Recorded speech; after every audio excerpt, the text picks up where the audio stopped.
Wearing a black sweater and shorts, home surveillance video captured police arrest a serial burglary suspect accused of committing his crimes fully nude. 21-year-old Cedric Walker is seen escorted away from his home on Gatwick Square in handcuffs around 8 a.m. Monday. As we stood by and he was taken into custody, that community was literally lined up the side of the road, cheering and clapping. I've never seen anything like it. Walker is accused in 5 cases since early March, allegedly breaking into homes and prowling in the night in the nude. In one case, police say he only wore a shirt around his head and tennis shoes. No one was ever hurt and not a single item was stolen. Although you may not have seen us from 3 o'clock, 6 o'clock in the morning, detectives have been out of their cars, out in the cold, hiding in bushes, waiting for this exact moment, and it paid off right here. A dozen personnel, including detectives, have been staking out the neighborhood for weeks, setting up their own covert cameras, fully confident he'd strike again. Police say one of the officers spotted him on camera walking around naked. They quickly launched 2 drones and caught him running away from officers and back to his home. Police say it took roughly 3 hours after he was found to finally surrender. At least you can go to bed at night without wondering if somebody's going to get in your house, and nude at that. Diane Blevins says neighbors have been on alert for weeks. Nobody wants that to happen, especially in your backyard. Walker is facing charges of burglary and indecent exposure. Chief Kevin Davis hopes to keep him locked up and seek treatment behind bars if he does have a mental health issue. He can't help himself, I believe, but to continue to commit these crimes, and they will graduate to something more serious. We know the suspect does not have a criminal record, but like many of you, we want to know the motive, and that's what police are trying to figure out right now. They are hoping to talk more with Walker's family to learn more about him and what they potentially knew. In the meantime, I actually happened to run into Walker's family as we were trying to get reaction from their neighborhood. They quickly turned me away, but one woman at that home told me, quote, "He is sick." In Fairfax, I'm Matthew Torres, WUSA 9. Watch a keen-nosed Colorado canine locate a missing girl just minutes after arriving to help. Arapahoe County Sheriff's officials were called to a neighborhood by a panicked mother who had been separated from her 7-year-old at a local park for nearly 2 hours. No sooner than sheriff's deputies started the search, they put their canine Rex to work, using the girl's shoes for a scent. The department says within 12 minutes, the dog picked up the trail and the girl was soon located, leading deputies on a short chase. She was okay, albeit a little shaken up, but was calmed down thanks again to Rex. She would like to pet Rex, who soothed the situation with some friendly puppy love. He's a nice puppy, huh? He helped us find you. You know, very good dogs deserve very good treats, and one Michigan neighborhood is now sporting a community toy and treat box stocked with knickknacks and nummies for dogs on the go. There's about 20, 30 dogs always walk past our house, so we're like, babe, what can we do to help? Warren resident Trisha Rowe built the Doggy Stick Stop, a twist on the popular Little Lending Library idea, but instead packed with dog toys, tennis balls, treats, and poop bags.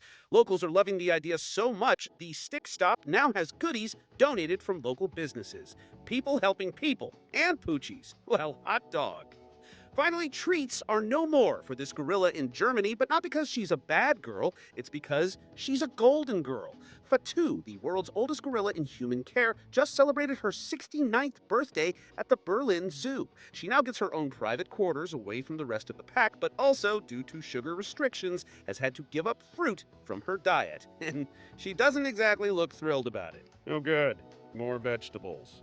For Take a Look at This, I'm Jeremy Roth.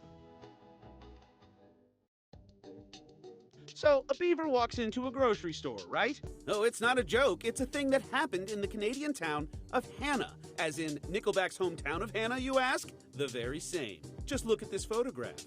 Anywho, video posted by the Royal Canadian Mounted Police shows the surprised shopper pop through the entrance of the business and then, seemingly realizing its mistake, it attempts to exit, but to no avail. RCMP officials say they were contacted about the trespasser, responded, and used non-forceful means to coax the beaver back outside, where it was released. They posted photos in case the beaver was spotted elsewhere, saying he's not considered armed and dangerous, but his tail was pretty big. Watch firefighters rescue a stuck puppy seen peeking out of a chimney top in Michigan. After neighbors spotted the tiny pup atop the chimney of the crumbling home, Detroit Fire Department officials responded and set up a ladder rescue, climbing to the roof and pulling the pup to safety. They brought it back to level ground and reportedly nicknamed it Stack before handing it over to Michigan Humane, who says Stack is now working on gaining some much-needed weight and will soon be made available for adoption. Finally, watch a group of Utah runners put the fast in fast food in an attempt to break the most fast food eateries visited in a 24-hour period. KSTU reports the group gathered and got moving in Salt Lake County, making quick stops for small bites, sampling, then scurrying to the next place. Organizers made a map so supporters could keep track of the pack in real time, and the group says they totaled 176 eateries when it was all over. The current Guinness World Record is 150 fast food restaurants, so time will tell if this group's fleet of foot fast food feet will be the new record to beat. For Take a Look at This, I'm Jeremy Roth. I would say the hardest fish I've ever caught in my life, by far. The way I did it on the jet ski, holding the rod solo, no fighting belt. I didn't have it in a rod holder. It was just me or the beast. Hunter Hicks is an experienced fisherman, but Easter Sunday brought with it an unforgettable experience. A 212-pound, 70-inch bluefin tuna. Worst fight of my life. Kind of like fighting Mike Tyson, but losing. It was tough. Once Hunter had wrangled the fish, he still had to tow it all the way through Oregon Inlet behind his jet ski. At that point, I was almost 10 miles offshore, and land went from this to this to this, and it was gone. And I don't have a chart plotter, GPS. What if my phone dies?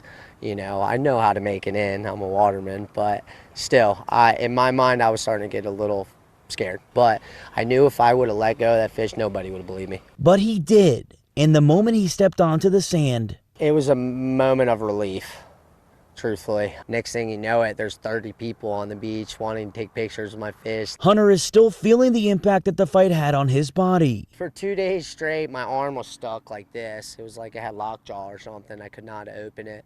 My back and neck hurt. I have bruises all up and down my body. But it's something that he wouldn't trade in for the world. I'm sure you wouldn't trade what this has been like or that moment for anything, huh? Never. Never, never, never, never. I just really wish somebody was with me to experience the whole adventure that we had, the fish and I.